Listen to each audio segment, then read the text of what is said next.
Hi hello नमस्ते श्री अकाल अस्सलाम वालेकुम। स्वागत है दोस्तों आप सभी का हमारे इस यूट्यूब चैनल ASG क्लासेस में। मैं हूं आपका दोस्त आरिफ।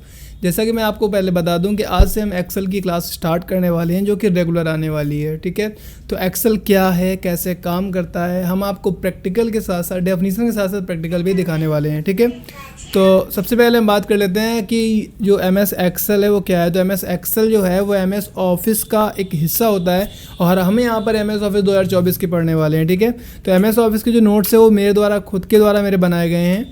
अब सबसे पहले अगर हम बात करें MS एक्सेल के इंट्रोडक्शन की, तो MS एक्सेल एक स्प्रेडशीट है जो मैं आपको बता रहा हूँ वो आपको स्क्रीन में पीछे दिख रहा होगा, आप उसको नोट डाउन भी कर सकते हैं। तो MS एक्सेल एक स्प्रेडशीट सॉफ्टवेयर है जो डेटा को स्टोर, कैलकुलेट, एनालिसिस और प्रेजेंट करने के लिए यूज़ होता है। अगर मैं सिंपल लाइन में बताऊँ आपको तो एक्सेल एक डिजिटल रजिस्टर है जिसमें हम डाटा को ऑर्गेनाइज और कैलकुलेट कर सकते हैं। अगर मैं आपको एक्सेल की स्क्रीन दिखाऊं तो मैं आपको दिखाता हूं। आपको एक्सेल ओपन करने के लिए आपको कुछ खास नहीं करना, विंडो के साथ में R बटन प्रेस करना है, window plus R। Run command open हो जाएगी और इस रन कमांड में आपको डालना EXCEL।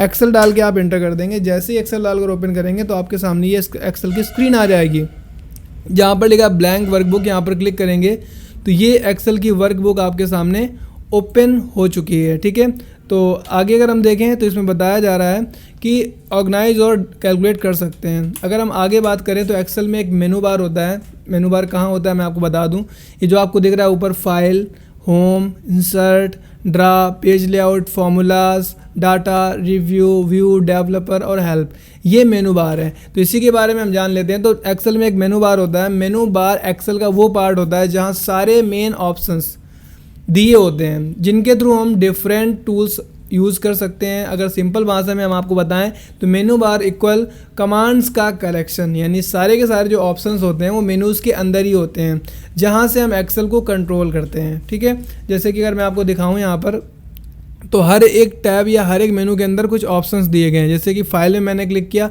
तो फाइल में देखेंगे home, new, open, info, save as, print, share, export, ये सारे ऑप्शन दिए गए हैं। ऐसे ही अगर आप होम में क्लिक कर रहे हो तो ये सारे के सारे ऑप्शन जो आपको दिख रहे हैं ये होम के हैं। इंसर्ट पे क्लिक कर रहे हो तो इंसर्ट में सारे के सारे कमांड्स दिए गए हैं। ड्रा में ऐसे ही हर एक टैब में कुछ ना कुछ कमांड्स दिए गए हैं। तो पूरे एक्सेल को कंट्रोल करने के लिए जो सबसे मेन हिस्सा होता है वो आपका होता है मेनू बार। ठीक है, अब अगर हम बात करते हैं मेनू बार में तो मेनू बार की पहली मेनू जो है वो आपकी है फाइल मेनू। अब फाइल मेनू क्या होती है, तो फाइल मेनू होती है फाइल बटन। एक्सेल का वो ऑप्शन है जहाँ से हम फाइल को क्रिएट, ओपन, सेव और प्रिंट करते हैं।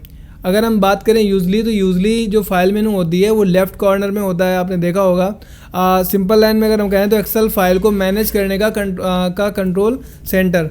अब हम आपको कुछ बेसिक लैब बताते हैं जो कि स्टार्टिंग में एक्सेल आपको, जैसे कि एक्सेल ये ऑटोमेटिक कैसे काम करता है अगर आप ये जानना चाहते हैं तो उसके लिए आपको कुछ पता होना चाहिए। जैसे मैंने यहाँ पर A1, अच्छा आपको मैं पहले एक चीज़ बता देता हूँ कि सेल को एक्सप्लेन कैसे करते हैं, सेल को पहचानते कैसे हैं। तो जैसे आपको यहाँ पर मैंने माउस का जो कर्सर रखा हुआ है इस जगह पर, तो ये अगर मैं आपसे पूछूं कि ये कौन सी, इसका सेल का नाम क्या है, तो हम सेल का नाम ऐसे एक्सप्लेन करते हैं। पहले हम देखते हैं कॉलम नंबर, उसके बाद देखते हैं हम रो नंबर।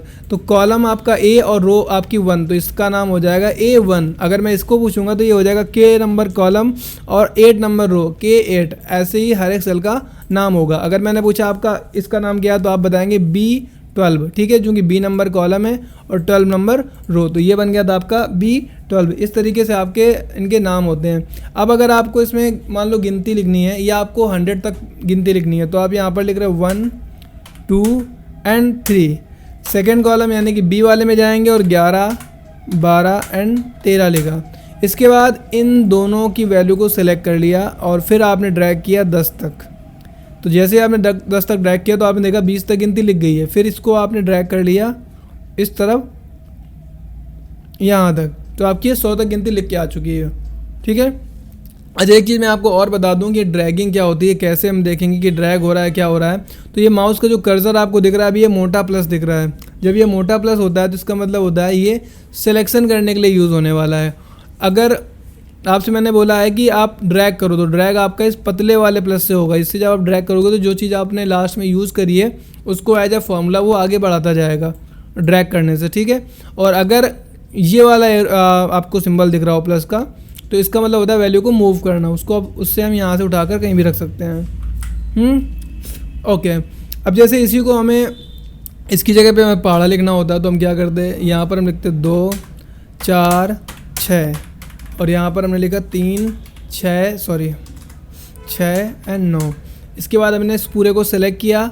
सिलेक्ट करने के बाद इसको हमने फिर से ड्रैग कर दिया 10 तक, तो आपने देखा 2 और 3 का पहाड़ा लिख गया। इसको आप जब इस तरफ खींचेंगे तो जितना आप खींचेंगे उतने तक का पहाड़ा आपको लिख के मिल जाएगा। तो आपने देखा यहाँ पर 21 तक का पहाड़ा लिख गया है। यानी कि एक्सेल आपका 90% जो काम होता है वो खुद से करता है। आगे जब आप एक्सेल मैं आपको डीपली बताऊँगा तो एक्सेल आपका किस तरीके से और काम करेगा वो मैं आपको दिखा देता हूँ। जैसे कि यहाँ पर हमने अपने कंप्यूटर सेंटर का पूरा डाटा रखा हुआ है। इस जगह पर मैं किसी भी स्टूडेंट का अगर रोल नंबर डालता हूँ तो यहाँ पर उसकी पूरी डिटेल्स निकल कर आती है। तो ये कैसे आ रही होती है ये हम चीज़ें आपको बताएंगे। जैसे मैंने रोल नंबर 1650 डाला तो यहाँ पर सुधीर कुमार लिख के आ गया, मोबाइल नंबर सब कुछ निकल के आ गया। तो ये आपका कैसे आता है वो सब चीज़ें हम आपको आगे बताएंगे, ठीक है। तो अभी हमने आपको बताया एक्सेल ऑटोमेटिक कैसे काम करता है और ये फाइल मेनू तक। आप सभी को नोट्स भी प्रोवाइड किए जाएंगे जितना भी एक्सेल कराया जाएगा। और मैं आपको बता दूं कि आप एडवांस एक्सेल सीखेंगे। अभी चूँकि फर्स्ट इंट्रो क्लास थी इसलिए मैंने बहुत ही छोटी क्लास ली है, लेकिन जब आपकी डीपली क्लासेस स्टार्ट होंगी सारी की सारी तो मैं आपको थ्योरी लैब हर एक चीज़ कराने वाला हूँ।